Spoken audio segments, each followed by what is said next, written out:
नमस्कार, सलाम और जूले। मैं हूं सोनम वांगचुक लद्दाख से। आप में से कुछ लोग हमें जानते होंगे हमारे शिक्षा सुधार के कामों के बारे में, या फिर पर्यावरण के काम में आइस स्तूपा, आर्टिफिशियल ग्लेशियर जैसे कामों के लिए, या फिर आई लिव सिंपली जैसे ग्लोबल मूवमेंट्स जो कि सादा जीवन अपनाकर क्लाइमेट चेंज को रोकने के लिए लोगों को प्रेरित करती है। मगर दोस्तों, आज मैं इन चीज़ों के बारे में नहीं बल्कि आप लोगों को एक बहुत ही ज़रूरी संदेश देने के लिए आया हूं, जो कि चीन और भारत के बीच अभी जो टकराव और तनाव की स्थिति बनी है, इसके बारे में आपकी क्या जिम्मेदारी है। मैं लद्दाख में हूं और आप देख रहे हैं सिंधु नदी को बहते हुए यहाँ, और वो जो पहाड़ियाँ हैं उनके पीछे नुब्रा और चांगतांग के वो इलाके हैं जहाँ पर ये तनाव बढ़ता जा रहा है। हजारों सैनिक वहाँ ले जाए जा चुके हैं। सुनने में आया है चीनी वायुसेना के जहाज भी वहाँ तैनात किए गए हैं, और एक घंटे पहले भारतीय वायुसेना के जहाज भी मेरे ऊपर मंडरा रहे थे। सामान्यतः जब सीमा पर तनाव होता है तो हम आप जैसे नागरिक ये सोचकर सो जाते हैं रात को कि सैनिक इसका जवाब दे देंगे।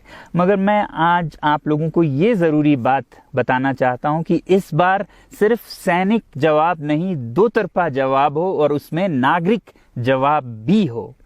तो आप जैसे नागरिक दिल्ली, मुंबई और बेंगलोर और अनेक शहरों से क्या कर सकते हैं इसमें, ये समझने के लिए पहले हमें समझनी होगी चीन की ये हरकत और वो ऐसा क्यों कर रहा है। आपने देखा होगा कि ये सिर्फ भारत के साथ नहीं हो रहा है, बल्कि पिछले कई हफ्तों से चीन ये दक्षिण चीनी सागर में वियतनाम, ताइवान और अब हांगकांग के साथ भी छेड़खानी कर रहा है। और मेरा ये विश्लेषण है कि वो ये सब किसी देश के साथ दुश्मनी के वजह से ज़्यादा अपने अंदर की समस्याओं को सुलझाने के लिए कर रहा है। आज चीन को सबसे बड़ा डर है तो अपने जनता से डर है। उनकी 140 करोड़ की आबादी, जो कि एक बंधुआ मजदूर की तरह बिना मानवाधिकारों के चीनी तानाशाह सरकार के लिए काम करते हैं और उसे धनी बनाते हैं। जब वो नाराज हो जाए तो फिर एक क्रांति की सी परिस्थिति बन पड़ती है, और इससे चीन बहुत डरता है।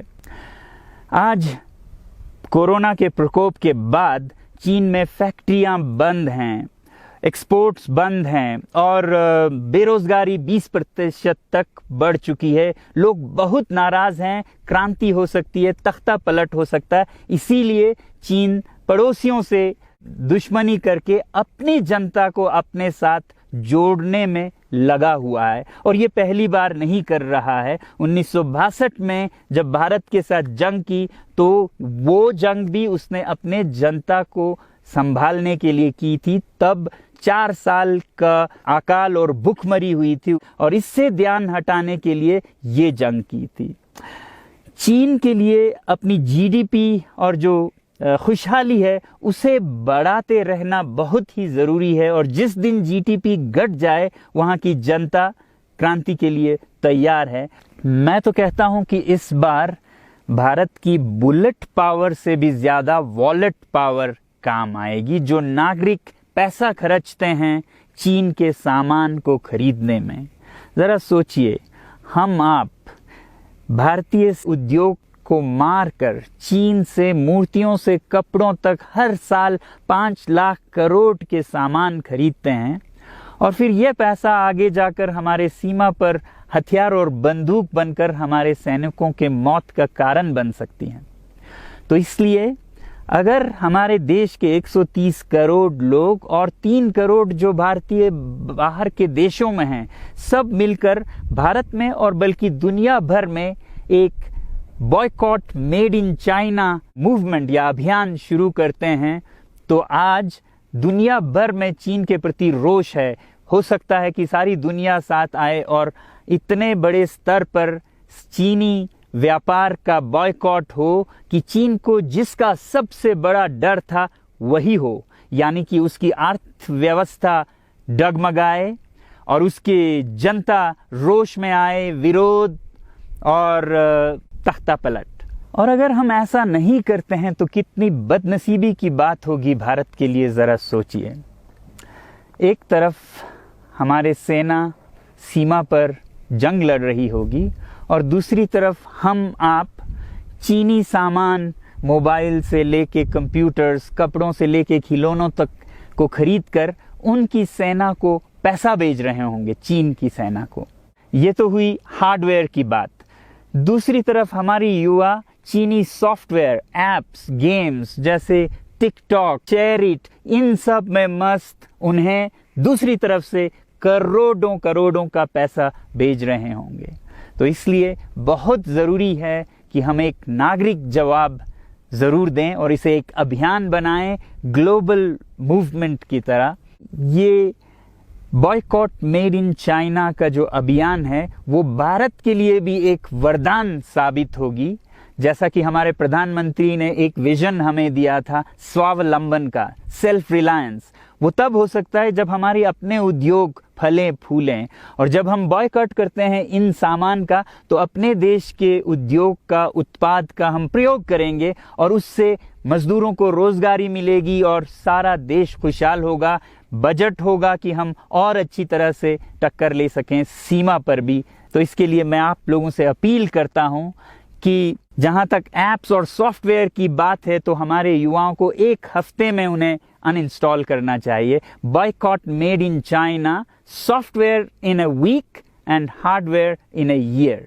क्योंकि साजो सामान के लिए वक्त लगेगा हमारे अपने देश से और बाहर से विकल्प निकलने तक, तो उसे हम 1 साल के अंदर कर सकते हैं। तो ये हम न सिर्फ अपना प्रतिज्ञा करें बल्कि 100 और लोगों को इसके बारे में समझाएं, शेयर करें सोशल मीडिया पर, और हमारी जो मीडिया है वो जनता तक, देश के कोने कोने तक पहुंचाए।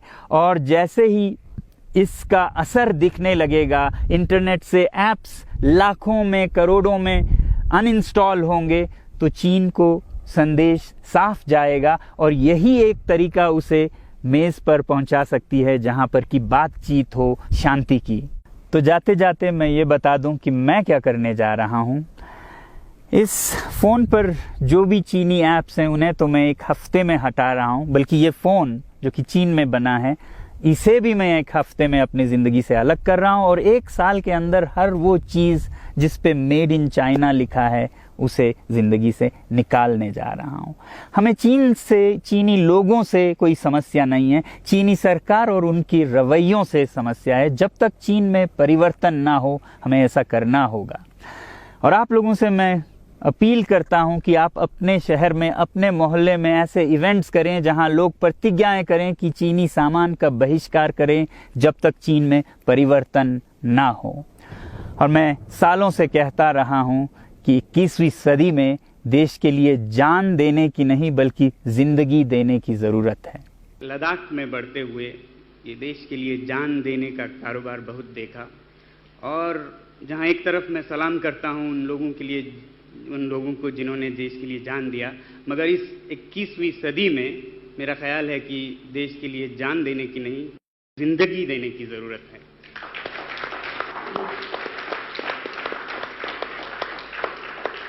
तो आप भी निभाइएगा अपना रोल। जय हिंद।